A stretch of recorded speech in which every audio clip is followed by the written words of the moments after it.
So today we're going to be taking a look at a scenario where civilization starts over. In the last episode we had quite a few events happen, such as the Great Depression hitting. We had a weird kind of union thing happen over here in Central Asia. We of course saw a daily career update. I'd say most importantly we saw the creation of the FS. All the countries in white in the world, they are part of the FS. Any capitals in black, they're not part of the FS. FS stands for Federation of States, if you didn't know already, by the way. But we're going to be touching up on these events a bit more in this episode, so yeah, let's just get straight into it. First up, there's a few countries that are going to be joining the FS. Now, obviously, they don't all join at once, just kind of letting you know, but there are going to be a few that join. First have the Philippines country join in on the Federation. We also have the Majapahit join up. We have the red team, a decently strong country, join up. There's also lots of countries in the CEU. So countries, pretty much all of them, actually not all of them, but quite a lot of the ones in the CEU are going to join up, and this green one finally. So yeah, they will join. We then have the Sudanese country join in. We also see pretty much all of North America join in on this. This is helping with the stages of rebuilding in World War II. So pretty much all of these guys are going to decide to join, and the Alaskan country as well. So yeah, except for actually these guys, every country in North America has joined this alliance. And there's also Puerto Rico, they're going to join. But now looking at this episode compared to the last episode, there's a lot more countries that have joined, and we're going to see some more join actually now. We see some countries in Iberia, we also have Sicily joining in. The Anatolian countries are pretty much joining it, except for this one, but we'll talk about them in a minute. Finally, we have Ukraine join in, and that is going to actually do it, except no, we're going to see a few German countries decide to join in, and also the Madrid countries, didn't even near Madrid, but they own it, so yeah. And this is going to be the end of the FS thing for this video. We'll touch about more possible other members joining in the next video, but for this video, yeah, it's done. But no, it's not actually, because what we're going to see now is basically a security council being made in this. And whether you're in the security council or not will be marked with this sort of bluish colour. I'm actually going to make it a dark blue. So the Dark Red Union will be the first security council member. We then see Sweden become a security council member. Albania will be invited and they will accept. Then over in East Asia we surprisingly see Shandong become a security council member. For Africa, quite a surprising one, Morocco is going to become a security council member. And finally for the Americas we see Florida become one of these. So as we can see now, all the security council members are here. There are, I need to count. There are 6 of these, and quickly actually, Wales is going to join. Not the security council, but just the FS in general. But all 6 of these members will pretty much be the heads of these guys, and if there's like any stuff they don't like, they will be the first to interfere, I guess. I don't know how the UN works. But this is very similar to how the UN was structured in real life. Or you could even see this is more the League of Nations. However, this is a lot more stable than the League of Nations and won't just collapse like it did. And also I'm in the process of kind of making these borders look better. Like as you can see here, got rid of all the grey spots. But over in like this French area, there's still a lot of like the greyish white area spots. I'm in the process of getting rid of that for the entire world, so yippee. But anyway, enough of this. Let's get on to other things happening, such as a new alliance. So over here in Asia, we have Neo-Persia being one of the leading countries. They are a fascist nation. They're also the strongest Asian nation. I'm going to do power rankings after this, trust me. But they're actually going to be making a military alliance. This is going to be the Diamond Alliance. This is not the same as the Diamond Alliance from World War One. It's a different one, but yeah, I'm just going to use the same shape again because I've run out of shapes at this point. But countries that are going to be joining this are, we have the sort of union country up here join in. Obviously the puppet state will decide to join in on this alliance. And most surprisingly of all, we have Burma joining in. Now Burma hasn't really done much expansion recently. They have basically been dormant since World War II, but they are finally going to expand, but it's not in a very nice way.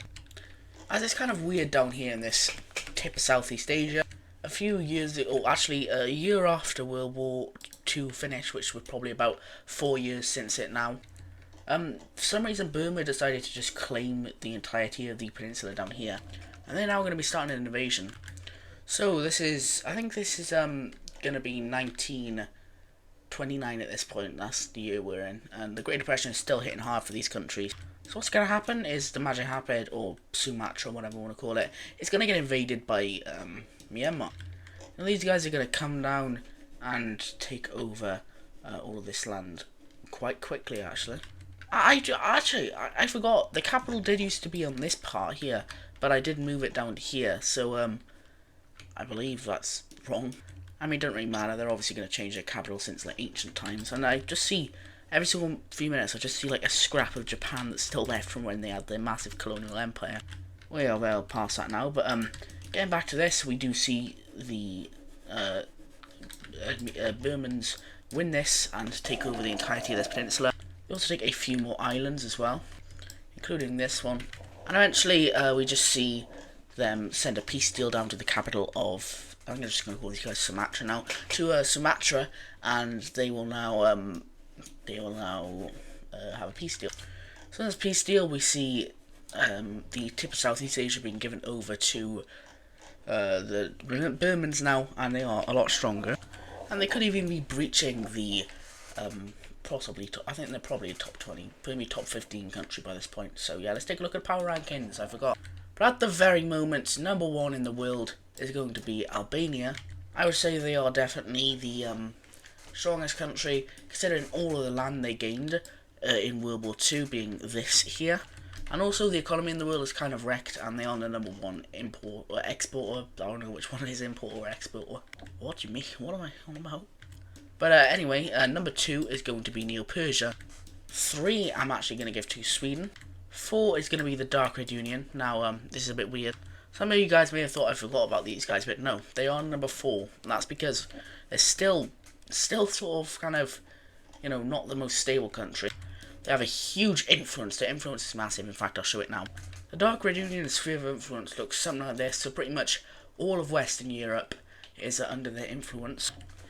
And they are a big figurehead for the entire world.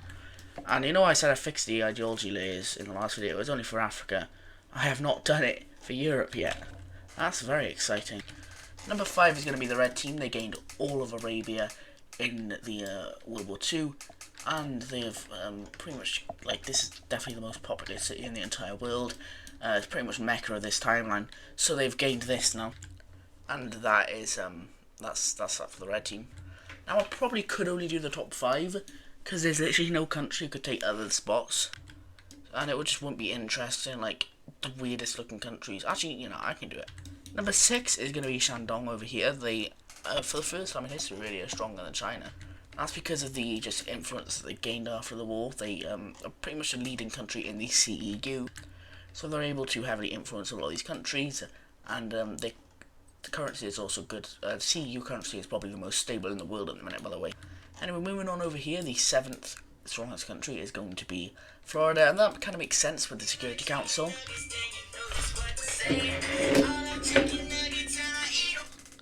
Hello? I just got a call, so I had to answer that, so it's been like a few minutes now. Anyway, I'm going to give number 8 to Burma. I think that they have grown, not just in World War II, they pretty much gained, doubled the size. I can't speak properly, but yeah. Then number 9 is going to be the Japanese country. Even though they lost their huge empire, they're still decently strong. Their normal island has loads of population all throughout it. It's probably about, like, I don't know how much population Japan has in real life, but it's probably about maybe a little bit more than that, because it was stronger for a longer time than Japan was. But also they were probably the best nation on the losing side to get out of World War II. Like Portugal and Germany are dead. Like Portugal probably got out better, but Germany, yeah, they didn't do very well. That's mainly because the French and the Dutch, old Dark Red Union countries, didn't really have as much hate for Japan. Nothing really ever happened with Japan. They even kind of debating whether they should give them Sakhalin or even like this tip over here of Siberia, because it's so like Japanese in heritage. It's pretty much like a regular part of Japan. Even all the people in these areas all they have the exact heritage of Japan, and I don't think I show it in the language. Like actually, they all speak Japanese. Like This is kind of like the Japanese sphere of influence. Oh, if that's the wrong layer. This is kind of the Japanese sphere area. It's don't really got an influence, but they got like a language sphere. Anyway, we're coming back to Japan in a minute, actually. And I don't know who number 10 could be. But I'm just going to go ahead and give it to Ukraine because of the fact that they gained a lot of land in the war and their homeland back, which is quite populated. Crimea is a very populated area in this universe. So yeah, that is all the top 10 countries in the world, and let's just get back to the video. Let's actually stay on the alliance layer quickly, as Japan is going to be creating the economical alliance. This is going to be known as the Sinosphere. Not the Sinosphere, but the Japanese sphere. I don't know why I called it the Sinosphere. And it's going to be the, not the Octagon. And this is going to be the Hexagon Alliance, an economical pact created by the new Japanese government. The countries in it are going to be Siberia, and they're also going to get this, like, Manchuria-ish country, I guess, and, Sakhalin. And this isn't really Japan making this is more of a, sort of, just sphere that Japan has, and they all kind of banded together to create the Japanese Economical Union, since they all have a very shared and valued heritage. And that is also because of the Great Depression, you know, countries kind of falling apart. We're going to see more of that in a second now, but yeah. So moving away from Japan and the economical kind of boom in East Asia, we move over to our daily career update. I nearly forgot it, guys. Just be lucky, or think lucky, because I nearly forgot one of the most important parts of the video. But we have the blue countries kind of on a rise, invading into the orange country. We then see the beige team actually join in on the jumping of the orange team, and they end up just sharing the country. That's because the beige team does not like how strong the blue team is getting, and they think they're kind of getting out of hand. Anyway, the peace treaty is going to look like this. The blue team will be getting this land, and the beige team's only going to be getting that. That wipes yet another country off the map, and now we have two decently big and strong Korean countries. And who knows, maybe in the next episode we may see a Great Korean War. But let's just move away from here now, because we got some stuff to see over in Europe. We're coming over to the brown country. Unfortunately they're going to be getting divided. Now, the economical stress from World War II and the Great Depression kind of killed these guys. They did temporarily join the Dark Red Union in the war, but they never really had plans to stay with them fully. And they thought like joining it and then leaving for some reason would give them a better economy, but they didn't. So this poor country is unfortunately going to be getting divided because they completely collapsed. The government doesn't work anymore, and it's pretty much an anarchist state, so the Dark Red Union will get all their neighbours to kind of divide them up. Let's take a look at the division of Geneva. And yeah, I call this country Geneva because it's actually like, I think this is exactly where Geneva is in real life, so fair play to me. The Lion team will actually decide to opt out. They say, hey, we're happy with what we have at the minute, so we're going to just leave you guys to divide this country up. We don't really want to be a part of it. We have our own issues that we want to solve, and we think that giving us more land would just make us more unstable. Because believe you me, that Square Alliance thing did actually really help the Lion team. The Lion team might have collapsed if it weren't for the Square Alliance, because they just kind of annexed quite a lot of land that Germany had assimilated actually quite well, considering, no, genocide, but I think they annexed, if I can get it correctly, they annexed something like this, I believe, from Germany, and that's a decent amount, you know, a lot more was annexed, but they weren't in the the position to do so. And they're now a top 20 power again, but that's also come with a lot of financial stuff, so they're just going to opt out of this and let the other countries divide it up. So this is going to be the division of Geneva. We see the Dark Red Union take all of this land here. They get the most land out of this, but they're not getting the most valuable land because the capital is given to this country here. However, this country isn't satisfied because they only get this, and they did want actually a little bit more, but you ain't going to get it, so cry about it. And then the rest of this country is just going to go over to the country here. This is actually the old Italian Empire border, so if you give that to Italy, that basically just looks like their old border. But unfortunately, we're going to be getting rid of the capital of the Swiss country, one of the older countries in the world. But hey, who knows, maybe this area is actually quite unstable right now, and there could be a future revolution. Just a bit of a hint, not really anything. Anyway, for our final and probably our most important event in today's video, we come down to Turkey. And that is coming to this blue country here, as the Great Depression has made this very unstable. So basically, there was like there's two different religions here. There is the purple religion, which is the Albanian religion thing, and there's also the blue religion, and these guys are the Turkish religion over here. Only a few countries actually follow this, and yeah, and this country is very split. It's like really bad, so it's gonna kind of have a bit of a civil war.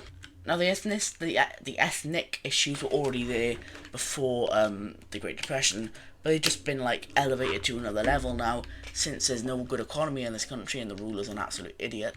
So we see the collapse of the Turkish country. So first off, we see what? We see a rebel group pop up over here.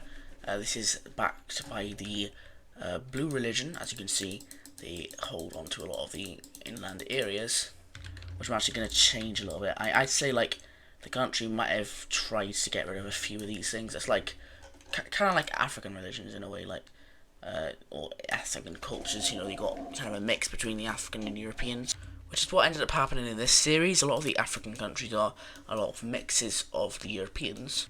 So yeah, that's a bit of lore. But this new ethnicity thing is going to stem from this city here, which would be the capital if they win. And they're going to quickly take over a lot of the southern Anatolian areas, just kind of like this over here. And this country is in the FS, but yeah, it's not really going to help them in this scenario. Then we see a dark purple rebellion here. This is for the purple religion. That's what this side supports. And these guys are going to be like, guys, please help us. And some of these people, some of the countries will want to kind of help them, but a lot of them are going to be kind of blocked by Albania. And that is quite cruel because Albania supports their religion side a lot, and they want them to win, obviously. And they kind of want a new country that they can be allies with, close allies of this, like kind of like a Turkey and Azerbaijan of this series, I guess you could say. So to even help out the country, they go, not really help out, but to I guess give themselves a bit more land as well. They're going to invade into the Turkish areas, taking over the Constantinople city, which it's not canonically what it's called, but hey, I'm just going to call it that. And in the final few months of this country, it's going to fully fall apart, and one of the oldest countries in the world, I guess, is going to just decay and no longer exist. And this is what we end up seeing, basically. It matches up okay with the religion, but it's not perfect, obviously. And yeah, let's take a look at the peace tree. So this is the mess that we see happen here. And the Anatolian religion country is actually going to get some land over to OG Anatolia, considering the fact that they kind of pioneered this religion, and, you know, even had it.